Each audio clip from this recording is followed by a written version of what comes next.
That is what sine square. ऐसे आ जाएगा, कोई शक? पक्का? Okay, then gop of x that is equal to g of fx। अब g of fx है, क्या है? g of fx, gx क्या है? sin x, gy क्या है? sin y, gz क्या है? sin z। तो g of fx क्या है? sin of fx, sin of fx, x की जगह fx आएगा, मतलब sin of x के। This is the major difference between sin square x, मतलब sin का होल स्क्वायर होता है, और ये sin x का स्क्वायर है, थीटा का square.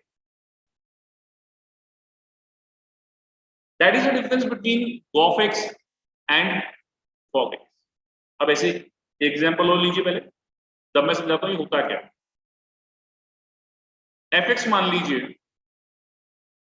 x cube minus 1, gx मान लीजिए e raise to power x है। सबसे पहली चीज हम क्या निकाल रहे हैं? What we going to find? हम कहते हैं पहले fx निकालो। fx क्या है?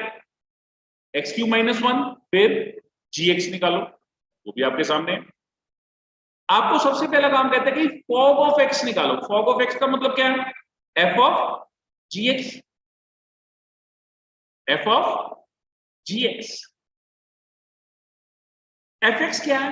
ये x है, x का क्यूब माइनस 1, fy y का क्यूब माइनस 1, fz z का क्यूब माइनस 1। तो f of gx क्या हुआ? gx का क्यूब, gx का क्यूब मतलब e raise to power x का क्यूब माइनस 1। इसका मतलब e 3x माइनस 1। एग्रीड? ऐसे ही gop of x that is equal to g of fx, g of fx। अब gx क्या है? e raise to power, gy क्या है? e raise to power y। तो g of fx क्या है? e raise to power fx, x की जगह पे ये आ जाएगा। So that is what? That is gop of x। Is it clear? Any doubt? हाँ जी, क्लियर है ये? Yes, sir. कोई डाउट?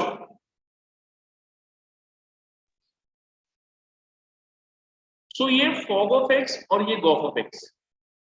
ऐसे ही अगर आपसे कहा जाए fog of x, fog f o f x, composition क्या कहता है? o खत्म होगा तो f of f x बन जाएगा। f of f x, f x क्या है? x cube minus 1। तो f y क्या होगा? y cube minus 1। तो f of f x क्या होगा? f x का क्यूब, f x का क्यूब मतलब x क्यूब माइनस 1 का क्यूब माइनस 1। बोल दीजिए, एक्सपेंड कर सकते हैं। a माइनस बी का cube a cube minus b cube minus 3ab into a minus. ऐसे ही gog of x, g of gx, g of gx, gx क्या है?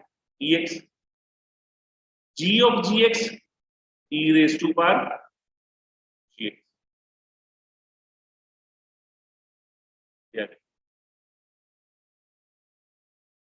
बात समझ आई? कोई शक?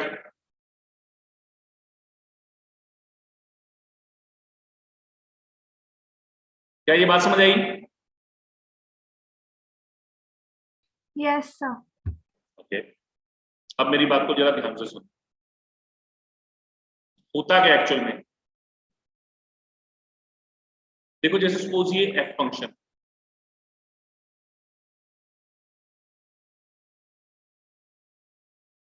मान लीजिए ये x to y है, इज है f फंक्शन है which moves from x to y, g function है it moves from y to z। ठीक है, ये ऐसे फंक्शन आ गए। ये मान लीजिए ये एफ है, तो जो ये इनपुट है एक्स, ये एफ एक्स बनेगी। एफ एक्स क्या होता है? Output of F. F X क्या है? Output of F. एक्स क्या है? Input of F. अच्छा, यहां पे जी है, ये जी का इनपुट क्या है? That is output of F. बात समझ आई? जो एफ की आउटपुट आई है वो जी की इनपुट है, तो क्या हो जाएगा? G of F X. क्या हो जाएगा? G of. That is the definition of gof. पहले एफ कहां से चला? एक्स टू वाई, फिर जी कहां से चला? Y to Z. तो गॉफ कहां से चला? एक्स से इनपुट आई और जेड से आउटपुट। अब मेरी बात को जरा ध्यान से सुनना, जो मैं आपको पहले समझाना चाह रहा था। मान लीजिए एफ एक्स जो है वो एक्स स्क्वायर है और जी एक्स जो है वो साइन एक्स है। आपने यहां पे 1 डाला, 1 की आउटपुट 1 का स्क्वायर 1 बनेगी, और अंडर जी क्या बनेगा? साइन ऑफ 1 बनेगा। यहां पे 2 का स्क्वायर 4, ठीक है, ये साइन ऑफ 4। ये 3 का स्क्वायर 9, और यहां पे साइन 9 बनेगा। जब आप गॉफ चेक कर रहे थे ना, तो गॉफ ऑफ एक्स क्या बना था आपका? साइन एक्स स्क्वायर बना, ठीक है। अब गॉफ ऑफ 2 निकालो, क्या आएगा? साइन 2 का स्क्वायर साइन 4। देखो ये साइन 4 भी आ रहा है। 2 इनपुट डाली, साइन 4 बन गया। 3 डाली, साइन 9 बन गया। 10 डालोगे, साइन 100 बन जाएगा। मतलब गॉफ ऑफ अगर 10 निकालोगे तो साइन ऑफ 10 का स्क्वायर दैट इज साइन 100 बन। क्या ये बात समझ आई? पक्का? सोच लो, ये क्लियर है क्या नहीं? Yes sir. ओके, सो ये चीज को बेटा दिमाग में बिठा लीजिए। गॉफ मतलब क्या है कि सर जो पहले एफ ऑपरेट हुआ, जो उसकी आउटपुट आई वो जी की इनपुट बन गई। You call it as composition of a function, ठीक है। गॉफ में एफ बाद में आ रहा है, गॉफ मतलब जी को एफ बाद में आ रहा है, मतलब पहले एफ लगेगा और जो आउटपुट देगा वो जी की इनपुट बनेगी। मतलब ऐसे हो गया ना, मतलब ये पहले एफ फंक्शन बन गया। मान लीजिए ये इसकी इनपुट है, ये इसकी आउटपुट है, ये जो इसकी आउटपुट है ये जी की इनपुट है, तो यहां से गॉफ बन के बाहर। क्या ये बात समझ आई? ठीक है, दो कंबाइंड मशीन्स हैं, लेकिन इसकी एग्जिस्टेंस की बात करो, क्या ये हर बार एग्जिस्ट करेगा? निकालना तो आसान है यार, एफ दे रखा है, जी दे रखा है, गॉफ निकालना है तो जी ऑफ एफ एक्स हो गया, गॉफ निकालना है तो एफ ऑफ जी एक्स। क्या it exist for every value of X? That you have to think. ये आपको सोचना पड़ेगा कि क्या हर एक वैल्यू के लिए ये चीज एग्जिस्ट करेगी कि नहीं करेगी। क्या बेटा, ये कैसे सोचेंगे? देखो, यहां से x की आउटपुट एफ एक्स आई है। अब एक चीज दिमाग में रख लेना, पहले मैं आपको एक चीज बता दूं। मान लीजिए कोई फंक्शन है, ठीक है, हम ये फंक्शन f लेते हैं, ये x है तो ये एफ एक्स है। मतलब x क्या है? Domain of f। x क्या है? Domain of f। F X क्या है?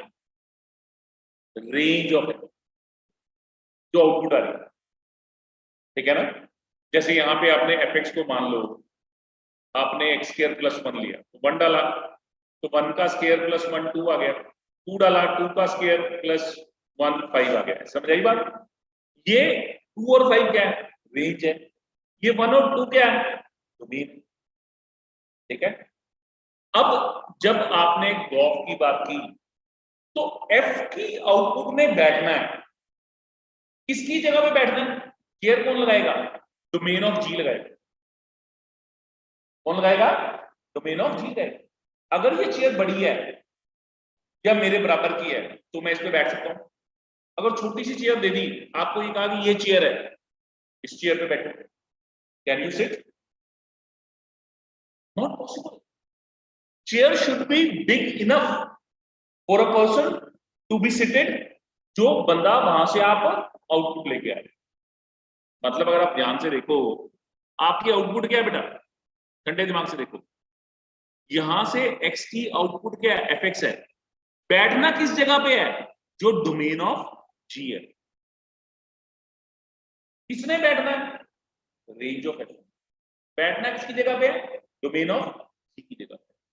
तो बैठना जिसमें है, जो सीट है वो उससे बड़ी होनी चाहिए या बराबर होनी चाहिए। जो आउटपुट ऑफ f आएगी वो अगर subset of domain of g होगा,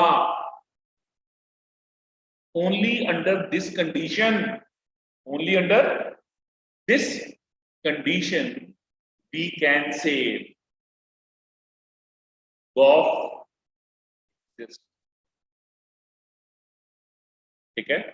condition for existence of God, condition for existence of God, range of f should be a subset of domain of. Similarly,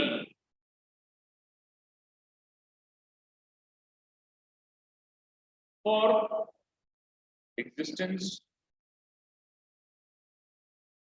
of fog,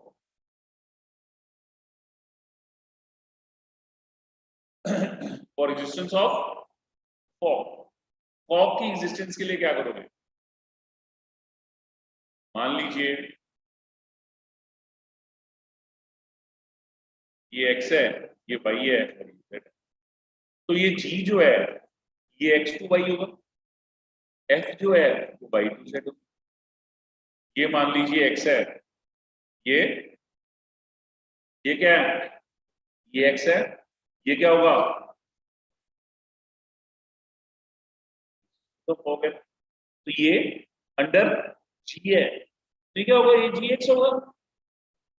तो ये function कौन सा है? ये f है। तो इनपुट ऑफ f क्या है? gx है। बैठना किसने है? आउटपुट ऑफ g ने। क्योंकि फॉग x क्या होता है? f ऑफ gx होता है। याद करने की जरूरत नहीं, ये देखो, ये f ऑफ x होता है तो x क्या करता है? डोमेन ऑफ f होता है। और ये fx क्या होता है? पूरा रेंज ऑफ f होता है। तो fog of x f of x, ये क्या है? रेंज ऑफ g है। बैठना किसकी जगह पे है? f ऑफ x की जगह पे। x क्या है? Domain of f। तो इसका मतलब क्या होगा? Range of g should be subset of domain of f। अगर ये रेंज सबसेट ऑफ डोमेन हो जाती है तो हम कह सकते हैं कि f क्या होगा?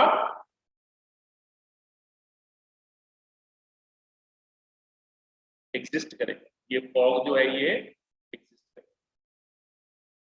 ठीक है? बात समझ आई? मान लीजिए अगर हम ठंडे दिमाग से सोचें, एफ फ्रॉम कुछ भी दे रखा है आपको, मान लीजिए are two real valued function है या नहीं दे रखा, F x equal to root X है, ठीक है, और जी एक्स मान लीजिए E raise to power X, ठीक है जी। कहता है find for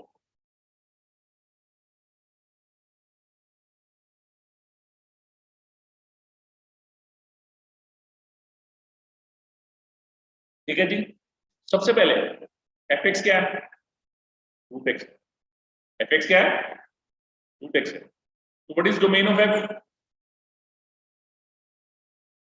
domain of F क्या है? रूट एक्स है। अंडर रूट क्या है? एक्स है। तो क्या होगा? X should be greater than equal to 0। ठीक है, तो 0 to infinity हो गया। रेंज क्या है? रेंज भी 0 to infinity हो गया, क्योंकि ये रूट है, अंडर रूट फंक्शन बनता ही ऐसे है, ये ग्राफ है। तो डोमेन और रेंज दोनों 0 to infinity है। फिर gx ex फंक्शन है। अच्छा, gx इक्वल टू ex का ग्राफ कैसे सोच सकते हैं आप?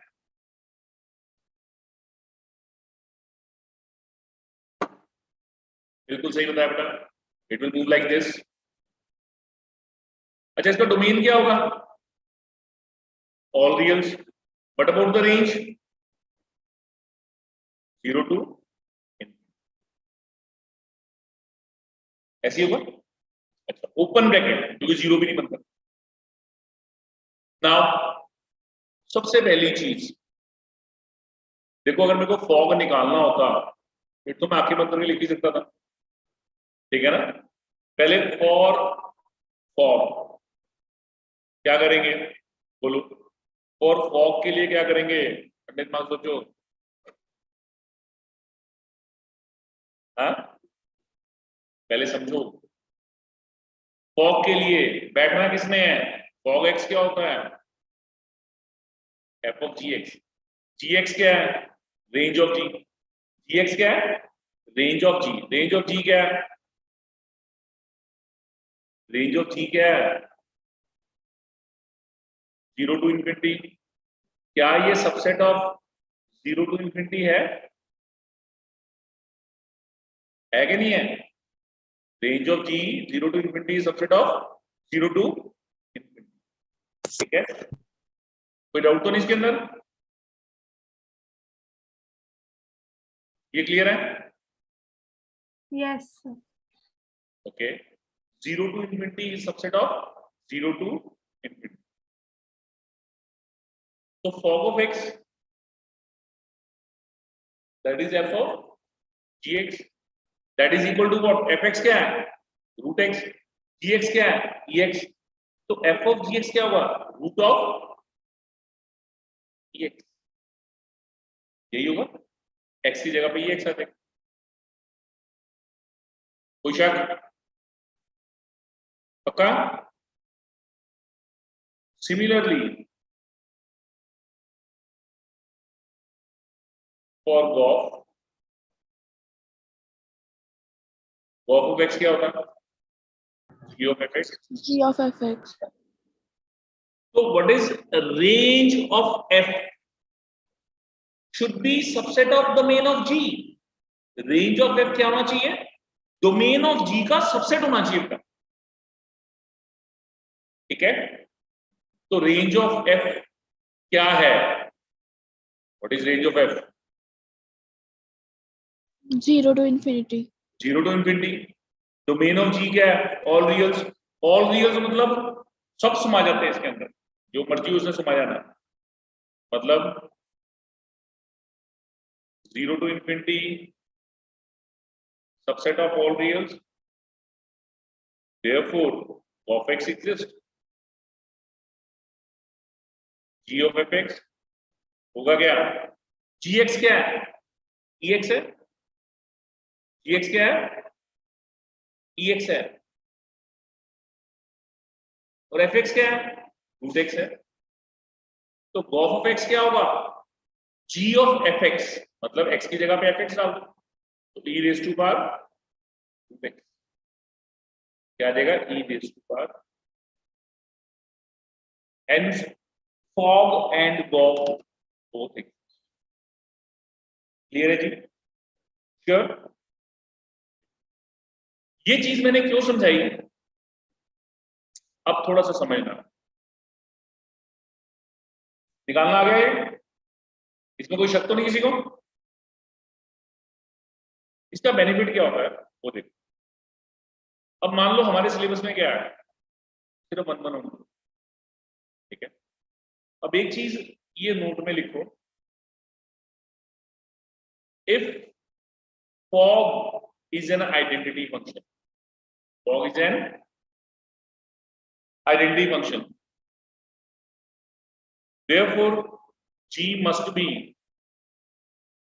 1 1 and f must be on g 1 1 है f on ठीक है।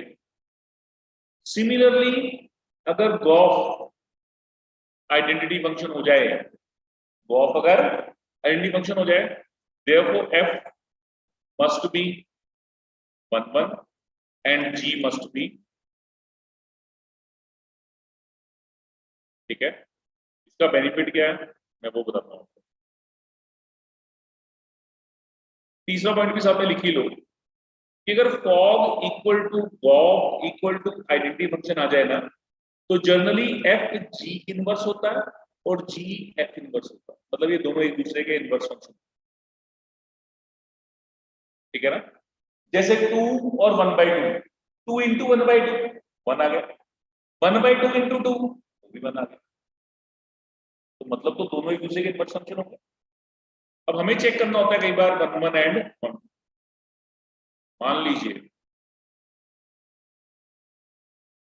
आपको फंक्शन देता है f from r to r, fx is equal to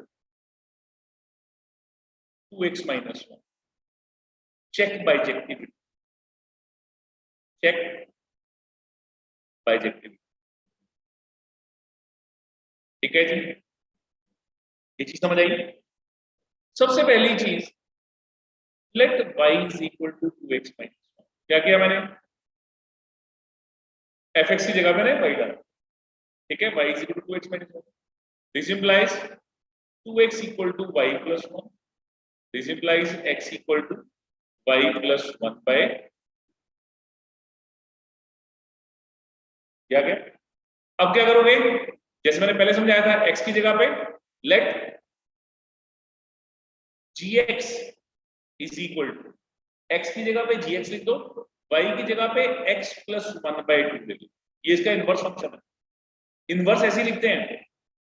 actual में ये f दे रखा है ना, तो f इनवर्स x कैसे आता है, यही आ जाता है x plus 1/2।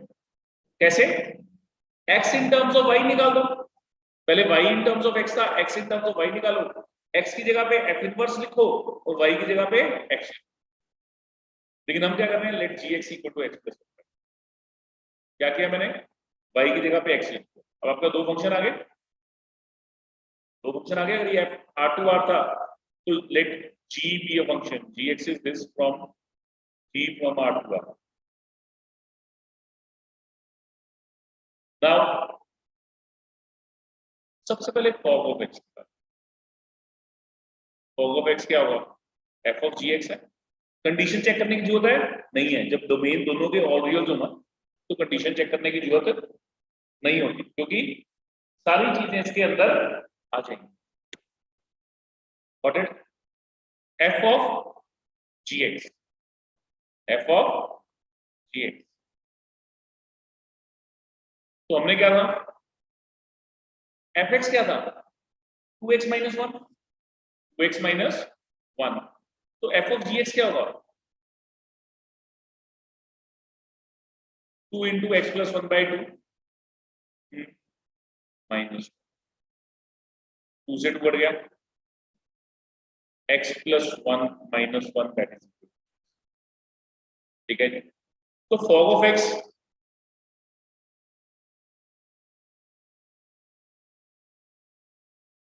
is equal to x, fog of x equal to x, this implies fog is an identity, fog क्या होगा, आइडेंटिटी।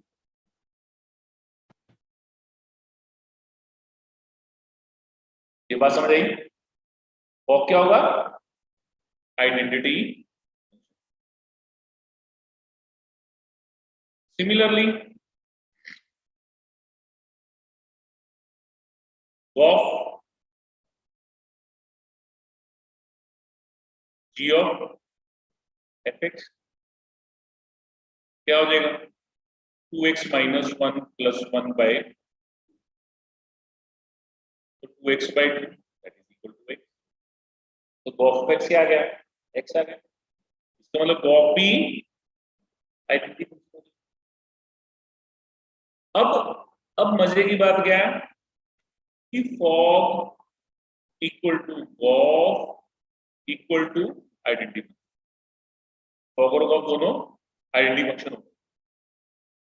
तो यहां से f क्या बनेगा, on to.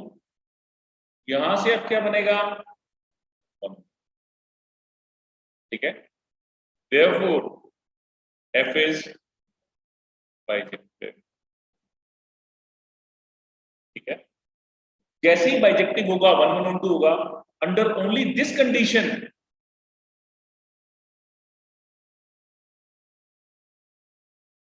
f inverse exist. तो ये एक दूसरे के इनवर्स फंक्शन भी होंगे। क्या ये बात समझ आई? Yes. Yes, sir. मुश्किल नहीं है बेटा, लेकिन जनरली सिलेबस में नहीं है। लेकिन जब आप डिफरेंट बुक्स को पढ़ोगे ना, तो you will get an exercise on this. तो ये चीज जो कंपोजिशन ऑफ फंक्शन है, इसको दिमाग में बिठा लीजिए। कंपोजिशन का मतलब ये नहीं होता कि मल्टीप्लाई हो रहे हैं, वो तो f इंटू जी होता है। ये कंपोजिशन का मतलब क्या है, जैसे फॉग ऑफ x निकालना है, तो जो g की आउटपुट आ रही है वो f की इनपुट बनके क्या आउटपुट देगी। This is the meaning of this. बात समझ आई? मान लीजिए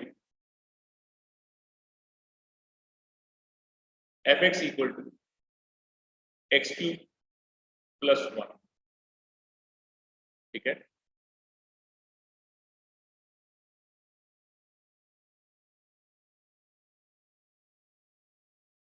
फाइंड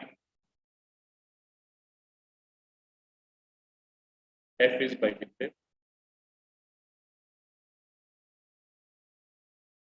और वैसे तो पता लग जाता देखते ही। कैसे? x³ है, प्लस 1 कर रहे हो, तो क्या होगा, बस ये ऐसे जाएगा, 1 से कटता हुआ क्या, 1 1 भी है, लेकिन let g be a function, क्या आ जाएगा,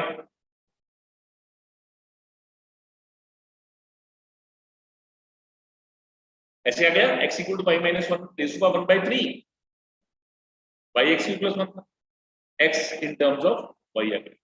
You define the function, let gx, x की जगह पे gx क्या होगा, x minus 1 raise to power 1/3 ऐसे आ जाएगा। ये gx आ गया, पक्का? ओके, देन सबसे पहला काम f o g of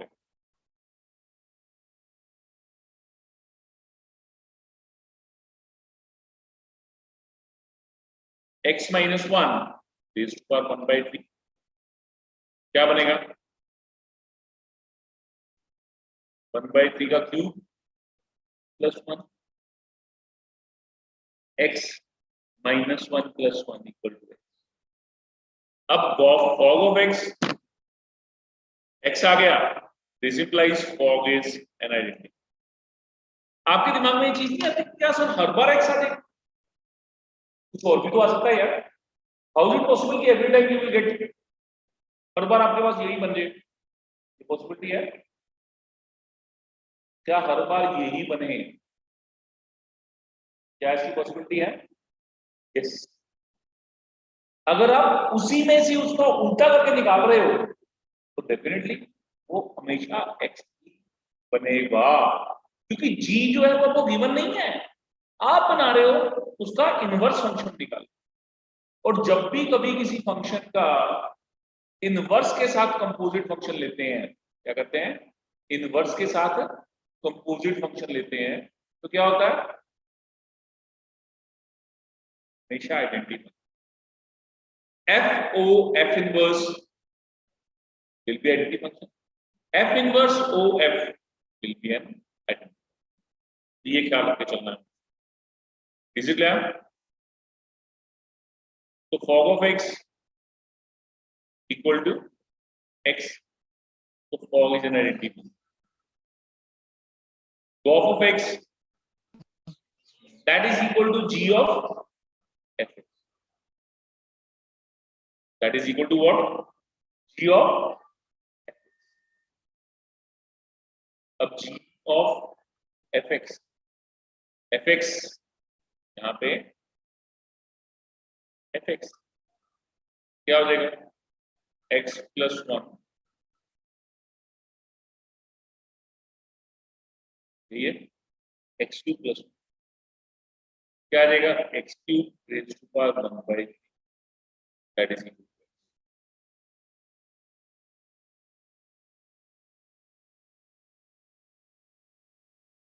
Goff is an identity. Hence क्या होगा? f is by j. लेकिन ये ख्याल रखना, ये हर एक बार निकल जाएगा, हर एक बार, लेकिन सोच लेना कि पहले 1 1 1 2 है कि नहीं. Got it? समझ आई मेरी बात? तीसरा मेथड क्या होता है बेटा? To check f is 1 1 and 1. अब ये मेरी बात को दिमाग में रख लो, ठीक है? सबसे इजी वे क्या होता है? y इक्वल टू fx दे रखा, ठीक है? इसको नोट कर लेना please. y is equal to fx दे रखा है, dy by dx निकालो, क्या होगा? f dash x आ जाएगा, ठीक है?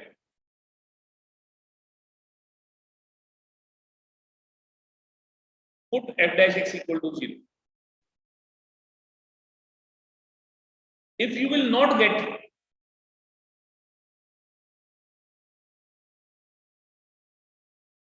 any real value of x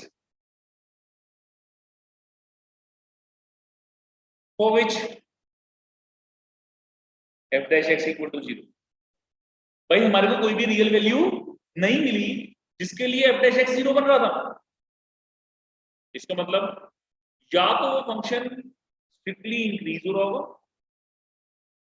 या वो फंक्शन स्ट्रिक्टली डिक्रीज हो रहा होगा, क्योंकि 0 तभी बनेगा f dash x जब जहां पे कर्व चेंज लेगी, टर्न करेगी, मतलब ऊपर जाते जाते नीचे आना शुरू होगी या नीचे जाते जाते ऊपर जाना शुरू होगी. तो अगर आपको ऐसा कोई पॉइंट नहीं मिलता तो इसका मतलब क्या होगा?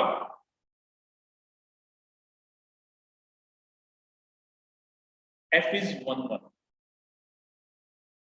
f is 1 1 हो जाएगा. Got it? जैसे सपोज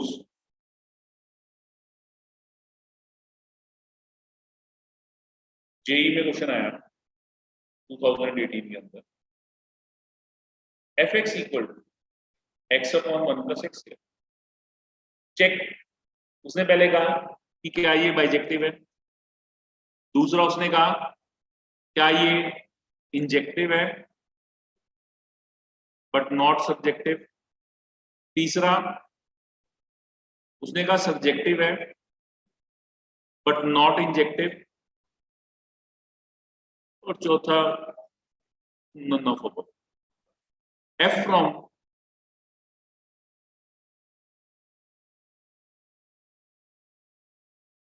r from -1/2 to 1/2. ठीक है? अब मैं चाहता तो x और y लेके चलता, फिर fx equal to fy, fx equal to fy and prove करता कि x इक्वल टू y है, ऐसे करता.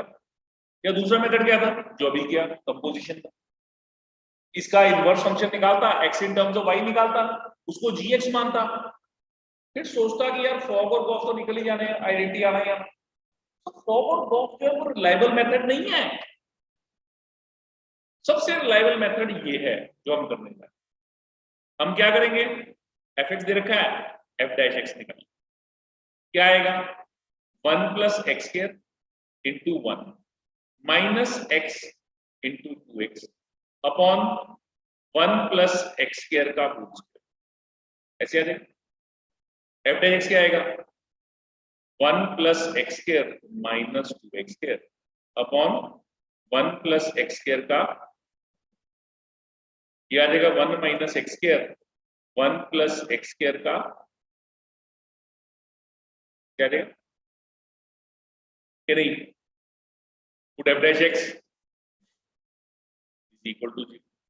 This implies 1 minus x square is equal to 0. This implies x square equal to 1. तो x equal to plus minus 1 आ गया। हमारे को real values मिल गई, हमारे को रियल वैल्यूज मिल गई, मतलब ये यहां पे कहीं ना कहीं टर्न ले रहा है, ठीक है। इसमें ना कोई वैल्यूज ऐसी जरूर होगी जिसके लिए फंक्शन 1 1 नहीं होगा। कैसे, देखो आप ये और रेसिप्रोकल फंक्शन सेम बनते हैं। जैसे f of 2 निकालो, f of 2 क्या है, 2 upon 1 plus 4 कितना हो गया, 2/5 हो गया। अच्छा f of 1/2 निकालो, 1/2 1 plus 1/4 ऐसे आ जाएगा, क्या आ जाएगा 4 प्लस ये हो जाएगा 1/2 अपॉन 5/4, 4 ऊपर ले जाओ तो 2/5 आ जाएगा। मतलब 2 और 1/2 बराबर नहीं है, लेकिन f of 2 f of 1/2 के बराबर है, तो फंक्शन में नहीं बनोगे। समझ आई बात, ये तो भी निकालना पड़ा, चेक हर बात के लिए चेक थोड़ी कर पाएंगे आप। तो बेस्ट वे क्या है कि आप डेरिवेटिव निकाल के इक्वल टू 0 डाल दो। अगर तो x की वैल्यूज आ जाती हैं, x की वैल्यूज आ जाती हैं, इसका मतलब वो कर्व कहीं ना कहीं टर्न ले रही है, और जैसे ही टर्न लेगी वैसे ही x एक्सिस दो जगह काट देगी। कोई भी line parallel to x axis होगी वो उसको दो जगह काट जाएगी, और जैसे ही x एक्सिस के पैरेलल लाइन कर्व को दो जगह पे काटेगी वो फंक्शन मिनिमम बन जाता है। सो इसकी वजह से मैंने आपको बताया कि बेस्ट वे होता है कि या तो f dash x strictly greater than 0 होना चाहिए और f dash x strictly less than 0। Equal to 0 तो आना ही नहीं चाहिए, कोई x की वैल्यू नहीं होनी चाहिए जिसके लिए f dash x 0 बन जाए पूरी डोमेन के अंदर। So this is the best method to check injective. अब बात आई सब्जेक्टिव की। सब्जेक्टिव में क्या करते हैं, y is equal to x upon 1 plus x square है, क्या हो जाएगा x square y plus y is equal to x हो जाएगा क्या नहीं, ये हो जाएगा। तो ये बात समझ आती है। Yes. सो ये X square plus Y equal to X, मतलब X square Y minus X plus Y equal to 0। ये क्वाड्रेटिक इन एक्स है, क्या है क्वाड्रेटिक इन एक्स है। इसके रूट्स निकाल लोगे, लेकिन ये क्या लेना कि इसके एक्स क्या है, एक्स हमेशा रियल है। रियल रूट्स की कंडीशन क्या होती है, what is the condition for real roots, d should be greater than equal to 0। Real roots की कंडीशन यही है।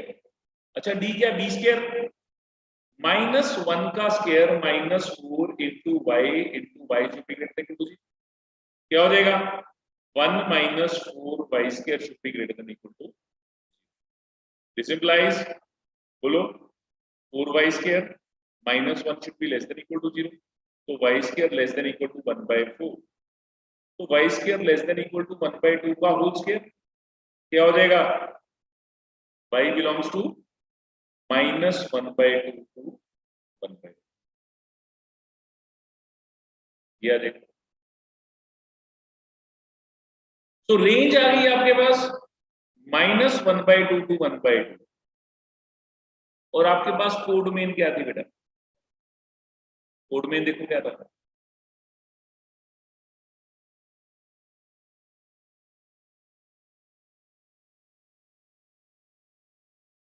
-1/2 टू 1/2।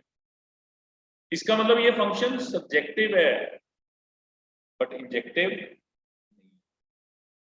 तो इंजेक्टिविटी का बेस्ट वे यही है, f dash x निकाल लो यार, तो पता लग जाता है वहां से कि अगर 0 बन रहा है कि नहीं। ठीक है, इस स्कूल मेरे दिमाग में आता है, मैं कहता हूँ कोई क्वेश्चन आ गया स्कूल, डोमेन कोड में बाद में लिखता हूँ, f(x) equal to x minus 1 upon x minus 2, ये तो पक्का कि एक्सेप्ट 2 है, रेंज ऑफ f ले लो। ठीक है जी। क्या ये फंक्शन 1 1 और 2 है? 1 1 है, चेक करो, चेक कीजिए, फंक्शन 1 1 है।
हो गया?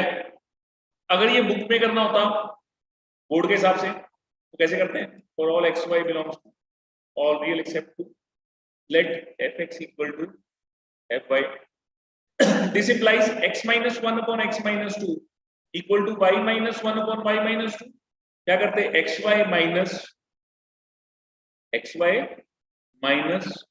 2x minus y plus 2 is equal to xy minus x minus 2y plus 2। ठीक है, 2 से 2 गया,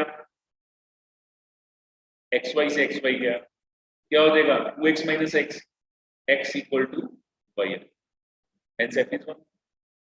अच्छा, अगर वैसे चेक करना होता, मैंने वो क्या बताया, फॉग और गॉफ से निकालना, या third method, that is you find f dash x। What is f dash x? x minus 2 denominator, derivative of numerator minus numerator derivative of denominator upon denominator का स्क्वायर। ऐसे आ जाएगा, denominator derivative of numerator minus numerator derivative of denominator square. क्या होगा? x minus 2 minus x plus 1 upon x minus 2 का whole square. x से x cut गया, minus 2 plus 1 minus 1 upon x minus 2 का होल। समझ आई मेरी बात? अब ध्यान से देखो, ये कोई x की वैल्यू नहीं देगा। If you put it equal to 0, you will get no value of x, for which f dash x will be 0। हाँ, लेकिन f dash x हमेशा नेगेटिव जरूर है। जब ये नेगेटिव है, इसका मतलब ये रेगुलरली डिक्रीज कर रहा है, कहीं पे भी टर्न नहीं ले रहा। सो यहां से पता लग जाता है कि it's a regular decreasing function, therefore f is injective. हाँ भाई, ये इंजेक्टिव जरूर है। ठीक है, दो नए मेथड आपने सीखे हैं, ये कॉम्पिटिशन में यूज करते हैं, ये आपका बोर्ड वाला मेथड। ठीक है, फॉग और गॉफ के साथ आप रिजल्ट बना ही सकते। व्हाट माय पॉइंट और not? f from R except 3 to Rf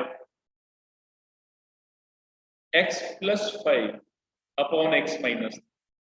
Check the bijectivity of this function। Check कीजिए,